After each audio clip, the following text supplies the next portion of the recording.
Hey Nate, Garrett here. I'm outside of 91st Street. This is unit 126. This is the one that's the bottom unit with a top unit, right? So my car's parked here in front of what would be your two-car garage. You've got access right into the unit from the garage, and you have access around this side over here.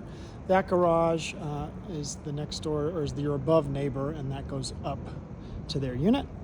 Quiet little community overall. You're just across from the mailboxes here, which would be nice for easy access. My biggest concern on this is that you're backing 92nd Street, which is a pretty busy road, and we'll get to hear that nicely as we cruise through here. So, all right. So here's kind of your walk around. Let me see if I can clean this off a little bit.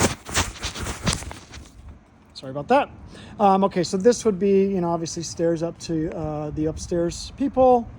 And we wrap around here to your front door. There's 92nd Street right here, and I'll show you, there's not really much you can do about that, obviously, and it's noisy. So that's a part of price on any of this. I'd like this a whole lot better if it were tucked a little further inside to the neighborhood. But we've got 1,270 square feet. This is built in 88, 2 beds, 2 baths. This is your main living space, wood burning fireplace.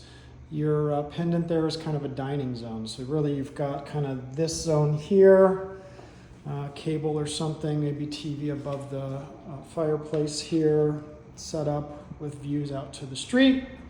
This is just a hall closet here off the front. Again, this is kind of a dining zone right here off the kitchen. Got kind of some pass-through windows with the kitchen. Wraps around to kind of hallways and bedrooms. This is probably, let's call it a 15-year-old countertop redo, backsplash. You've got some pretty washed out and dinged up cabinets in here. Maybe a quick paint job on top of those might clean things up quite a bit. The views, I mean, you've got a decent view out here. You've got some mountains out there, but you've got a really short wall, and that's the HOA's wall, so I don't think there's anything you can do about that, and you're just looking right at the street.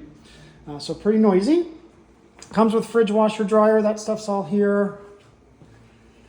We've got a bedroom just off the front. So here we've got kind of a hallway. This is your guest and shared bathroom for this bedroom. That was the window right kind of by the front door as we walked up here. Mirrored sliders for your closet.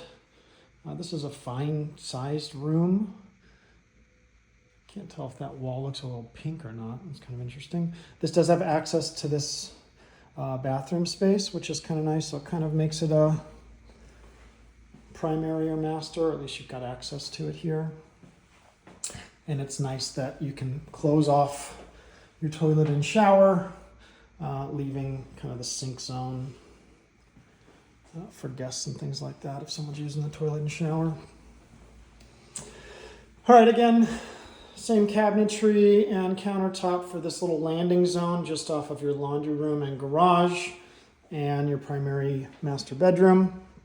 This is very much the same size as that other bedroom, so no real difference as far as size goes. You do have a big slider here off of the patio outside.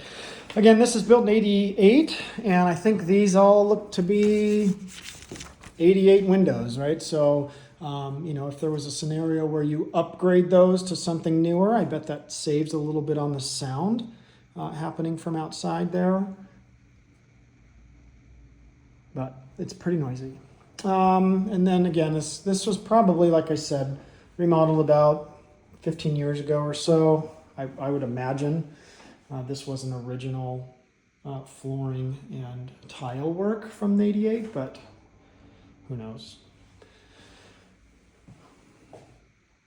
Water closet, shower. This is a step in, which is kind of nice. Looks like maybe somebody added that handicap bar there.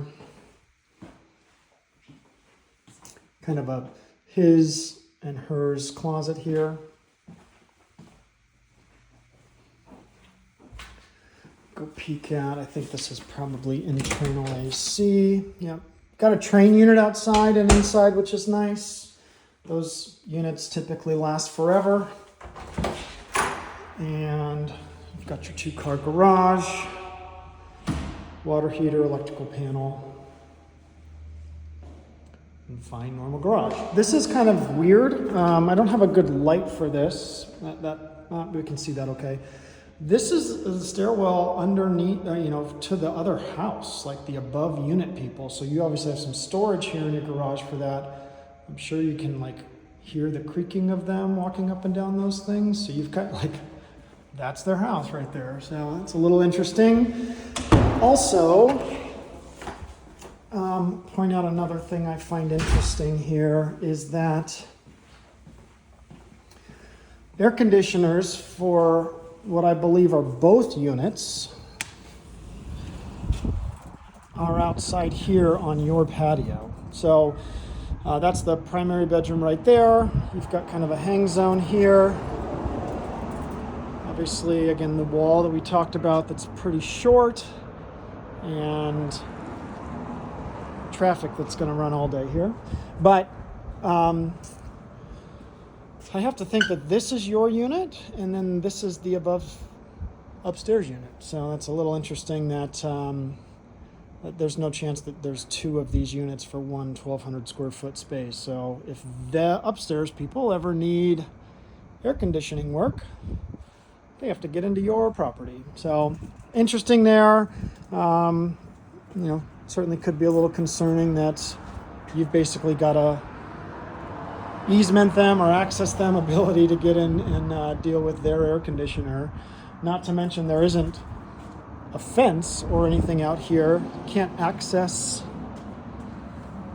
this space from outside of the unit. So you'd have to be giving somebody access to get to that other air conditioner. So obviously this cactus is getting too big and it fell over. That could get cleaned up or whatever. So anyway, certainly a different scenario, living underneath somebody that could have lead feet and be real noisy. I did see that guy drive away.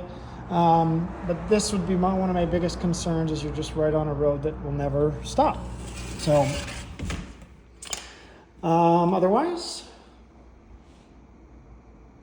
there we are.